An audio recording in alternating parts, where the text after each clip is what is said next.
Hello കൂട്ടുകാരെ, എന്തൊക്കെയുണ്ട് വിശേഷങ്ങൾ? എല്ലാവരും സുഖമായിട്ടിരിക്കുന്നു. അപ്പോൾ രാവിലത്തെ അടുക്കള പരിപാടികളാണ്. ചായയും തിളച്ചു, ഒരിടപ്പത്തെ പാല് തിളച്ചിട്ടുണ്ടേ. അപ്പോൾ ഞാൻ ഇഡലി ഉണ്ടാക്കാമെന്ന് വെച്ചിട്ട് മാവ് അരച്ച് വെച്ചിട്ടുണ്ടായിരുന്നു കേട്ടോ. അത് നല്ലപോലെ പൊങ്ങി വന്നിട്ടുണ്ടേ. അപ്പോൾ നമുക്കിനിയിപ്പോൾ ഉപ്പൊക്കെ ഇട്ട് ഇളക്കി ഒന്ന് മാറ്റി വയ്ക്കാം. അപ്പോൾ ഇഡലിയുടെ കൂടെ നമുക്കിന്ന് സാമ്പാർ വയ്ക്കാമെന്ന് പറഞ്ഞിട്ട് കഷ്ണമൊക്കെ പെറുക്കൊണ്ട് വന്നിട്ടുണ്ടേ. ഉള്ള കഷ്ണമൊക്കെ വെച്ച് നമുക്കൊരു തട്ടിക്കൂട്ട് സാമ്പാറങ്ങ് ഉണ്ടാക്കാവേ. അരമുറി പപ്പരക്കൊക്കെ എടുക്കുന്നുണ്ട് ഞാൻ. എല്ലാം കൂടെ നമുക്ക് അരിഞ്ഞെടുക്കാം. അപ്പോൾ ഇഡലി ഞാൻ ഓയിൽ തടവി ഒന്ന് ആവി കയറ്റിയിട്ടാണ് ഇഡലി ഉണ്ടാക്കുന്നത്. അപ്പം പെട്ടെന്ന് തന്നെ ഇളകി വരും കേട്ടോ. ആദ്യം ഇങ്ങനെ ഒട്ടി പിടിക്കില്ല. അപ്പോൾ അത് ആദ്യം വെച്ചത് ഇത് വെന്തിട്ടുണ്ട് കേട്ടോ. നമുക്കത് എടുത്ത് വയ്ക്കാം. ഇത് ഇളക്കുമ്പോൾ കണ്ടോ നല്ലപോലെ ഇളകി വരികയും ചെയ്യും. അതേ പറ്റി പിടിക്കത്തില്ല കേട്ടോ. അപ്പോൾ അതെല്ലാം ഇടയ്ക്ക് മാറ്റി വെച്ചു. അപ്പോൾ സാമ്പാർ തേന്ന് കുക്കറിലാണ് വെക്കുന്നത്.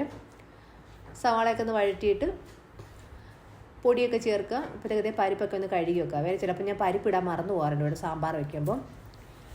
പൊടിയൊക്കെ ചേർത്തിട്ട് നമുക്ക് പരിപ്പും കഷ്ണങ്ങളോട് ചേർത്ത് ആവശ്യത്തിന് ഉപ്പ് ചേർത്ത് ഒരു വിസിൽ കേൾപ്പിക്കുമ്പോൾ നമുക്ക് സാമ്പാർ റെഡിയാവും കേട്ടോ.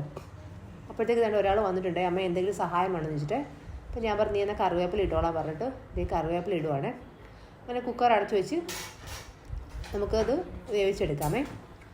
അപ്പോഴത്തേക്ക് അവന് ചായ കിട്ടിയെന്ന് പറഞ്ഞ് വന്നു. പിന്നെ ചായ ചൂടാക്കി അവന് കൊടുത്തു. സാമ്പാറപ്പം ഇനിയിപ്പോൾ ഒന്ന് അതിൻ്റെ ആവിയൊക്കെ പോയിട്ട് നമുക്ക് സാമ്പാർ ചട്ടിയിലോട്ട് മാറ്റി പുളിയൊക്കെ ചേർത്ത് ഉപ്പൊക്കെ ഇട്ട് റെഡിയാക്കി എടുക്കുക. അപ്പോൾ ഒന്ന് അമ്പലത്തിൽ പോയേ, അടുത്തുള്ള അമ്പലത്തിൽ പോയി ഞങ്ങൾ രണ്ടുപേരുടെ.